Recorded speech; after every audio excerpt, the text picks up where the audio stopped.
Hello, I'm John Haskell, Director of the John W. Kluge Center at the Library of Congress. Welcome to today's Kluge Conversation, featuring the 2020-21 Kislak Chair in the History and Cultures of the Early Americas here at the Library of Congress. Her name is Louise Burkhart. Ignacio Sanchez Prado will interview Dr. Burkhart on her lifelong study of the ways in which Indigenous Mexicans experienced, engaged with, and manipulated the Christian texts and teachings introduced under Spanish colonial rule. She looks at these questions as expressed in native language, religious literature, especially plays. Dr. Burkhart is professor of anthropology at the University of Albany, State University of New York. Her newest book, Staging Christ's Passion in 18th Century Nahua, Mexico, is under review. Let me tell you a little bit about Ignacio. He is professor of Spanish and Latin American Studies at Washington University in St. Louis and was Kluge Chair in Countries and Cultures of the South earlier this year. His areas of research include Latin American intellectual history, neoliberal culture, world literature theory, Mexican literary, film, and cultural studies. Ignacio is the author of 7 books, including most recently, Screening Neoliberalism, Mexican Cinema from 1988 to 2012. He's currently working on 3 book-length studies connected to Mexican culture, cinema specifically, and world culture as a social practice in 20th century Mexico. That was the project he was beginning here at the Library of Congress this past summer. With that introduction, let me turn the conversation over to you, Ignacio. Hello to Luis. It's a great honor to be interviewing you. I first encountered your work in graduate school. In my first year, I took a class with a German professor. His name is Hermann Herlinghaus. That was about cognition and hermeneutics, but the central topic of analysis was the history of the Virgin of Guadalupe and the cultural implications of the Virgin. And of course, one of the readings in this course was your wonderful book, Before Guadalupe. So I want to start, first of all, to introducing the listeners to the corpus that you work with, right? Because you have been devoting a lot of your life to Catholic religious work in Nahuatl, but written in many cases after the conquest and in relationship to the interaction they had with the priests, right? So I would like for you to describe us the corpus that you work in and how the pre-Columbian and the post-conquest Nahuatl literary production or cultural production evolves in this transition. Mm-hmm. Well, for studying Indigenous Mexico during the colonial period, we are really fortunate to have this very extensive corpus of writings in Nahuatl, principal indigenous language of Mexico, still in the present time. So we have on the one hand this very large corpus of civil or notarial documents created in indigenous communities for town records, wills, sales, chronicles, and all sorts of other purposes. But the other large corpus, which is what I work with, is this religious literature going back to very first texts were written in the 1530s.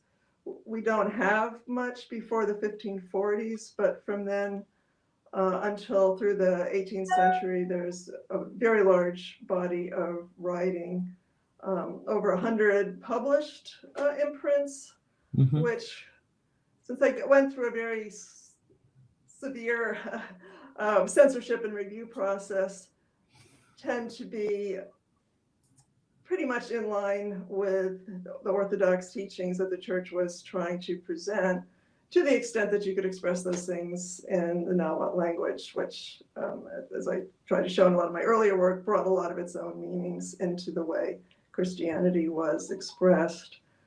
But besides that, there is a even much larger corpus of unpublished material, which probably would not have been approved for publication, and is in manuscript form in many different archives, some still in indigenous communities, of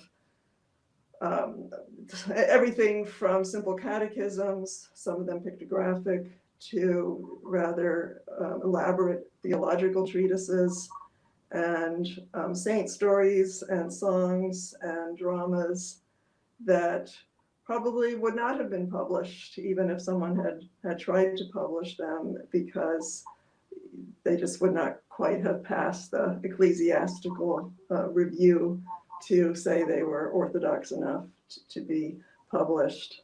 So even still today, not a whole lot of people have been working on this stuff. So it's a very rich source if you're interested in history of religion, indigenous religion, colonial impacts on indigenous religion, and so on. Okay.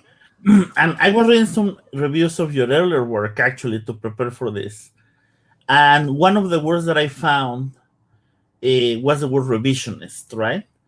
Which is a word that is usually put forward whenever one is changing the conversation and changing the way we read the past. So I'm wondering if you can describe to us how your work was revised, what was the understanding of this material before your work came. I remember probably the book that was most central to this was Ricard's The Spiritual Conquest of Mexico, right? But when your work comes in the 80s, particularly in your book, The Slippery Earth, there is a change that you are bringing to the field. So I wonder if you can talk to us a little bit about it.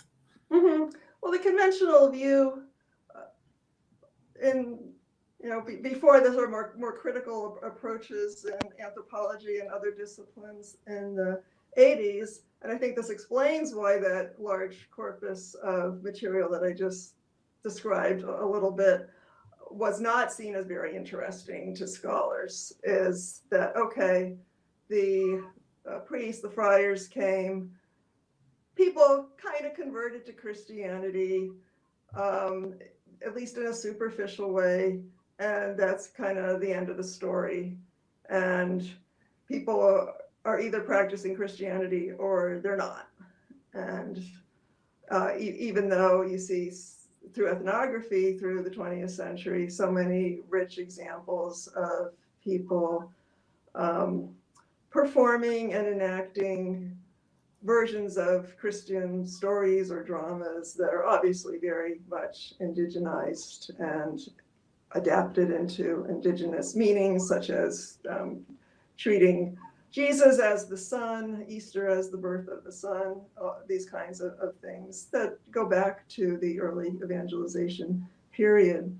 So the revisionist aspect is just saying, what is the spiritual conquest? Did this really happen? And how actually on a much more precise level did Christianity become introduced? And how did indigenous people respond, not just as receivers of these texts, but as co-creators, as participants in the very decisions that were made of how are we going to translate God, how are we going to translate salvation, how are we going to translate virgin, and all these other things that moved indigenous language, ideas, concepts into even the most simple catechisms when they started to be prepared in the 1520s and 30s. And I think at the time, scholars in a lot of disciplines are looking for resistance, for survival of indigenous ideologies under colonialism. And I guess the original little step that I was taking was to look for those things in this kind of literature in ways that had not really been done yet. So. Well, and I was also thinking as I was reading your work, I have to confess that I failed at learning Nahuatl. It is an enormously challenging language for those of us who speak Spanish or English. So I was wondering if you could tell us it's not as challenging linguistically as some. So Yeah. relatively fortunate here. I mean, but the agglutinations and all of those elements that that are not in the Romance languages, for example. I had the opportunity of studying some of it with Patrick Johansson, who's one of the scholars of Nahuatl. Very But I good. was wondering how you got to learn Nahuatl, because it always fascinates me, the stories in which people get to an indigenous language, especially coming from the US. So. Yeah, well, I'll say for anyone who's listening and is interested in this, there's now a very good program run by John Sullivan and various Nahuas based in the University of Zacatecas. They have summer classes at the University of Utah. They have online classes with native speakers. So it's a lot easier now. If I had had that opportunity back in 1981, it would have been wonderful. But I basically kind of book learned it. So I have never developed much facility with spoken Nahua. I've learned a little bit more recently because I have an Indigenous student. But I just started working with actually a linguist in Mexico, Karen Dakin at UNAM, just working through the grammar, working with some materials that Thelma Sullivan, whom I had hoped to work with, but she was too ill at that time, had developed. She used to give classes in Nahuatl in Mexico City. So that was sort of the thing you did. You could go and work with her, but that didn't quite work for me. So I started working with Karen and then just kind of kept up on my own, working through texts. In general, I'm a pretty good student of grammar. I'm a much poorer student of oral communication. But since I'm working with written texts, I was able to develop enough ability with a lot of practice to work through most of those issues. I mean, it's very impressive though, and I think I was wondering also if you can tell us a little bit about. There is a field of people who have in the United States advanced the knowledge of Nahuatl language and culture, right? And I think that you stand among people who, alongside those in Mexico who have done it, really have contributed to this space. So I was wondering if you could talk a little bit about the tradition of Nahua studies in the United States, and then how it connects to Mexico, and then how do you see yourself as a part of this tradition? Mm-hmm. Well, I'm going to start with the Florentine Codex translation project, because that was very influential for me. Mm-hmm. And this was, it started in the early 50s and they finished it in 1983. So it was quite a large project with two North American scholars translating into English this very large Nahuatl language text, prepared under the supervision of a Franciscan friar, Bernardino de Sahagún. It's 12 books illustrated in Nahuatl with a Spanish version that isn't really a translation, dealing with various aspects of Nahua civilization and history.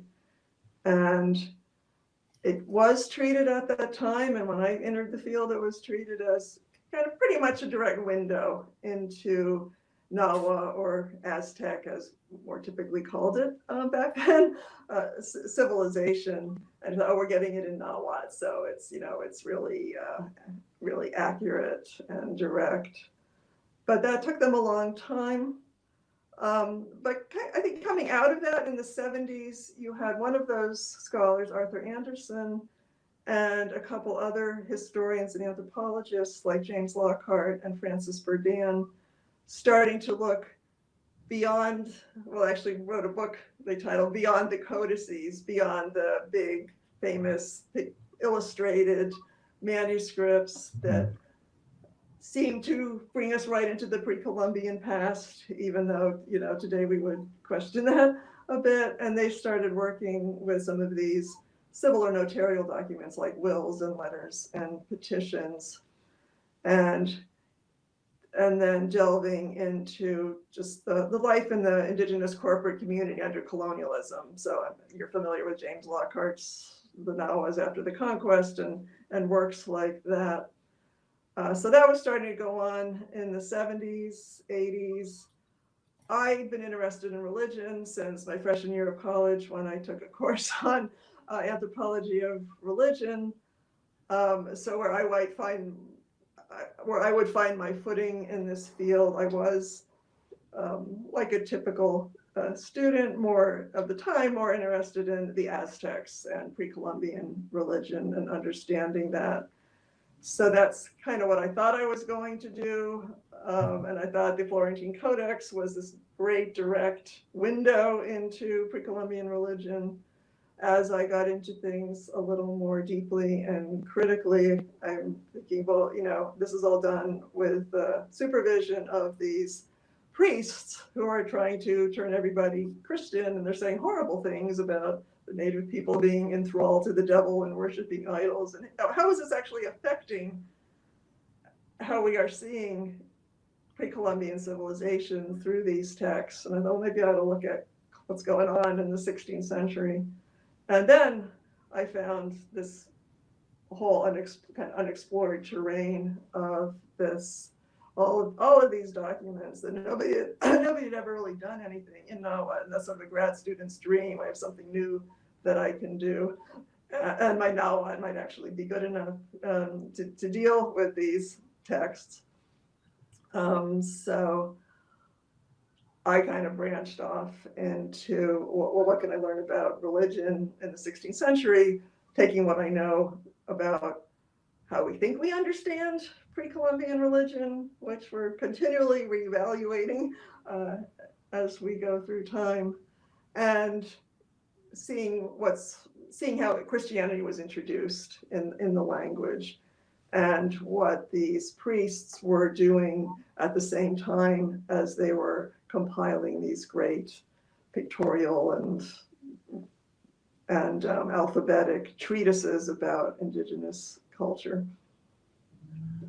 Okay, and I think that there's another aspect with your work, since we are talking also about language and how it has evolved, that is not always recognized in academia, but you have done an enormous contribution to the translation of these texts, some of which are available in English, but not even in Spanish, because of the complicated histories that you are describing, like the centrality of the codexes. But you know, everything from Holy Wednesday, right? Whenever you translated a Nahua drama from early colonial Mexico, to your collaborations in the books like Aztecs on Stage and all the work you have done in theater more recently. So I was wondering if you can talk a little bit about your translational projects and how they have defined your scholarship. Sure, and I will maybe kind of move that into talking about the dramas. I used using these texts as data. I kind of started out, and you've seen my first book, Slippery Earth, taking little passages as examples of how language was being used or concepts are being presented.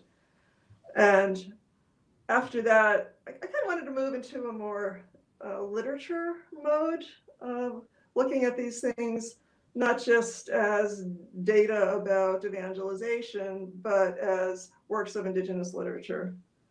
And that's when I started trying to translate larger texts, and also to focus on more what I would call devotional rather than purely doctrinal genres. So it's not just, here is the doctrine that you have to believe, but here is this beautiful story where we sing to Jesus, or here is a play where we actually put on costumes and get on stage and act it out ourselves. So trying to shift more to not just to larger pieces of text, but to things where indigenous people are more directly involved and where at least co-authorship is more obvious, and shiftings of the story into a more indigenous framework are more obvious. So I felt like being able to present larger pieces of texts, either a lot of different genres and examples around one topic, like with my with my book on the text on the Virgin Mary, or just whole pieces. Like the Holy Wednesday play was the first sort of very large, substantial text that I did. And then I moved into the theater project with the historian Barry Sell. And it was actually his idea. I should give him credit. He says, like, why don't we just translate all the plays into English? Because some of them have never been translated into anything. A lot of them have been translated into Spanish, most notably by Fernando Orcasitas. But what if we just did them all? I was like, yeah, okay, let's do that. And we actually found more than we could fit in our 4 volumes. But we published over 20 plays with Nahuatl and English on facing pages. So, the purpose of that was to open this material up for other researchers, because we had our own essays and introductions, but mostly it was just presenting the texts. Mm-hmm. And with that, can you also let us know what you have been working in the library? And how well, when I does was that at the fit with your library, project? I was working on, when we did the Nahuatl Theater Project, Barry and we put in one complete passion play that Orcasitas had published, and we put in a fragmentary passion play that had come out of an archive in Tlaxcala, and we worked with Raul Macuil Martinez, who had published that as a master's thesis. But we found a few more passion plays kind of lying around along the way, and then I found about a couple more. So this was sort of this unfinished corpus of dramas that, somebody ought to do something with those sometime. I had a couple students who might have been interested, but they went in other directions. And I did a project on a pictorial catechism with a couple other people, and then those passion plays are still just kind of sitting there waiting for somebody to do with them. And I finally decided to do this, and I also thought, I've written a bunch of books that cost money. Wouldn't it be nice to just put a whole lot of material online for free and anybody can access it? Because I know a lot of Mexican scholars, even if they read English, the cost of the books can be a barrier. So I got this idea. There are 4 passion plays in Spanish that got collected in an Inquisition investigation in 1768. And a colleague of mine just over that way at Union College in Schenectady, Daniel Mosquera, had worked with those years ago and transcribed them all, and transcribed the whole Inquisition file, which was about the suppression of these Spanish plays, also had information on Nahuatl language plays. So I wrote to Danielle and said, those passion plays that you worked on, and I've got these Nahuatl passion plays, what if we did a project together? And just put all the stuff online with transcriptions and translations. And he was at a point in his research trajectory where he could do that. So we are working together on this digital project, Passion Plays of 18th Century Mexico. It's on the Omeka platform. A much younger Nahuatl scholar, Rebecca Dufendock, she's a history PhD out of UCLA. She was just working for a few years on the Big Getty Florentine Codex digitization project. She's doing the web stuff. A former student of mine who's Mexican is helping with the Spanish transcriptions and translations. And a Nahua student of mine, Abelardo de la Cruz, is helping annotate the Nahuatl so that contemporary speakers of Nahuatl can access the plays more easily. And he's writing some introductions and commentaries in contemporary Huastecan Nahuatl. So we not only want to present the stuff to scholars for free, we also want to make it accessible to Indigenous speakers today. And we hope eventually to put some Spanish as well as English translations of the Nahuatl. And of course, the Spanish language materials will be there in paleography and contemporary Spanish and an English translation. So those are accessible to any Spanish speaker, whether Indigenous or not. So that's the big digital project. So there are 6 passion plays in Nahuatl, the 2 that Barry and I published before, and the other 4 that we've gotten hold of, and the 4 in Spanish. And we'll be putting also some of the Inquisition documents that talk about this suppression effort. And this project's still very much underway. 2 of the Nahuatl plays are up, 2 of the Spanish plays are up. 3rd Nahuatl one will be going up soon. We will have links to images of the originals as much as we can. So that's still very much under construction. But it's open and free access for all of this material for researchers or just interested people. That's wonderful. I mean, you are talking about a lot of things that academia should do more of, but we don't really. Collaborative research, public-facing research, as opposed to the work that we circulate among specialists. So it's definitely, a very recognizable and brilliant development of the career that you have developed for so many years. The last question that I have for you is, what's next? Are there any materials that you're starting to look at that you're excited about, or other things? You sound that you are someone that is both very rigorous but also very active. So, what is the next stage of your I'll research? be busy getting all of the. We have a grant that goes through next October, but even beyond that, I'm sure I'll be busy adding things and making corrections and working on the passion plays. As John mentioned, I wasn't gonna write a book, but this material was so rich that I ended up writing a book about the passion plays too. So when I was at the Library of Congress, I was mostly working on the book. I was just a scholarly monograph, and also working a bit on the materials for the website. So I have that under review, and I'm sure it will need some revisions and additions. And I'm getting very close to retirement, so actually I will be slowing down. A lot of people can't believe that I will stop doing this, so they're probably right.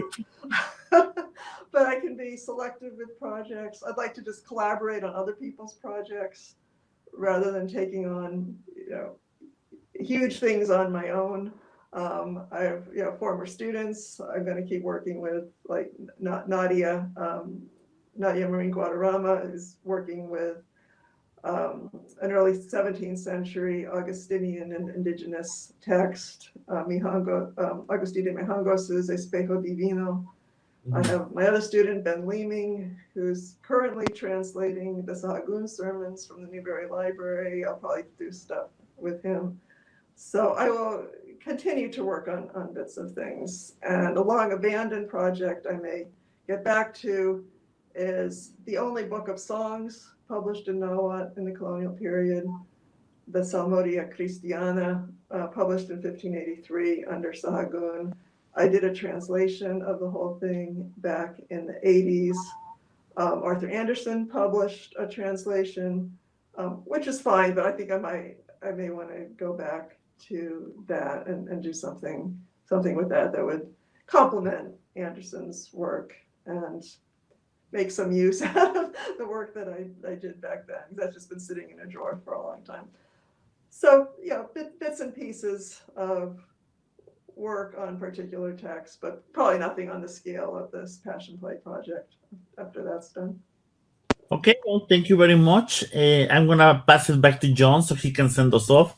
But it was a real privilege to have this conversation with you. Well, thank you, Nacho. It was very enjoyable and good to see you. Thank you very much for your comments. It was indeed a privilege to have you both at the library in this past year, even though we had these difficult pandemic times.